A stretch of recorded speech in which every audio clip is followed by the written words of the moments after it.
All right, so let's talk about the first principle to get your ideal life vision to present itself naturally and automatically, and that is knowing the essentials. I mean, we all experience this where the ideal life vision can be kind of hard to see with a bunch of unneeded, unnecessary pressures, worries, especially distractions.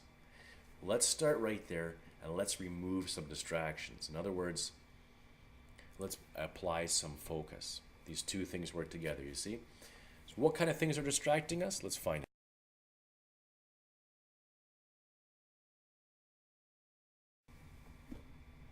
All right, so here's the exercise. Here's the step you can take immediately, right now. Do it while we're talking. Pause if you need, and go ahead and do this right now. We want to know how to get rid of those distractions. What's distracting me? Well, let's face some things here. We break it down kind of environmental distractions, just things around us. Maybe we're in a place that's a little bit just too noisy. Maybe it's just the housekeeping and where we are. We just kind of let things slide a little bit. Maybe it's physical distractions, like I'm trying to meditate and I just have this kind of restless feeling in my body. Maybe it's just, indigestion or just, poor sleep, just kind of tired, whatever it might be. This is physical distractions. And of course, mental distractions. I'm just, being worried about what's coming up maybe tomorrow or next week or whenever. Regrets about things that I've done before, or a big one, that to-do list that's just not going away. It just seems to keep growing and growing faster than I can cross things off of there, right? You know what I'm talking about? Okay? And then how about this one? These things kind of often conspire to put us in a situation of avoidance. Avoidance of that thing. You know what I'm talking about. Avoidance of the thing, that one thing. The one thing that we already know that if we did it, it's going to move us clearly and definitely towards our goal, towards our ideal life, towards the vision of our ideal life. We all have probably one thing at least we know of right now.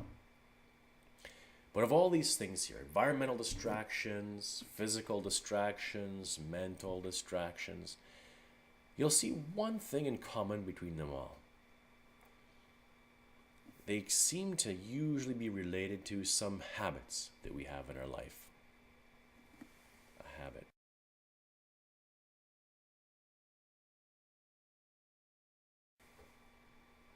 All right, so when we have a look at these distractions that we find around us, environmental, just maybe simple things like housekeeping, physical distractions, mental distractions, kind of conspiring to form this avoidance of doing something, avoidance of at least one thing we know that will move us closer to our ideal life. What can we do about it? Well, as we said, we notice that these things kind of stem as the result of habits. They come as the natural result of certain habits that we maintain.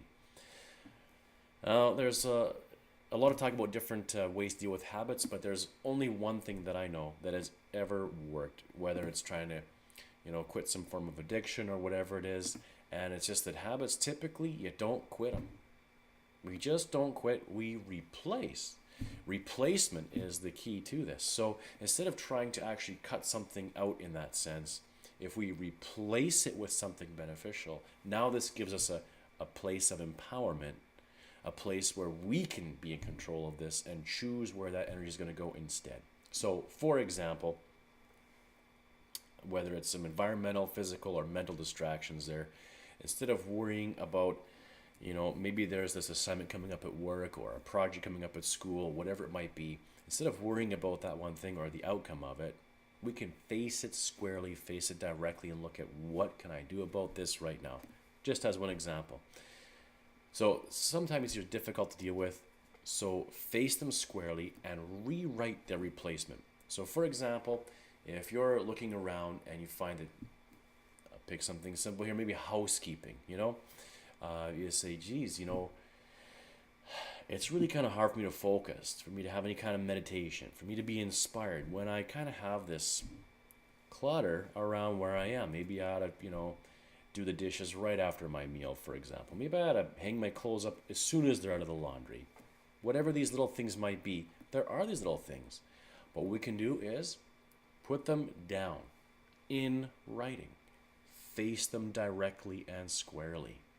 This method works like a charm. You have a look at that and say, okay, well, look, instead of having this, I'm going to have this instead. Now you have replaced it. And that is by far the most successful technique you'll ever find with all the research you ever do about habits and how to overcome bad habits and get new good habits. It's about replacement. So start with that. Go ahead and do that right away.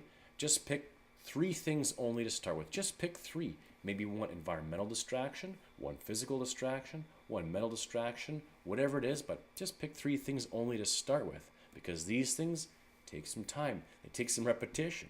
They become ingrained and they will carry you forward. In the meantime, subscribe, share your habit replacement success below, claim your free report by clicking the link there, and I'm looking forward to hearing your story of living in the energy of empowerment.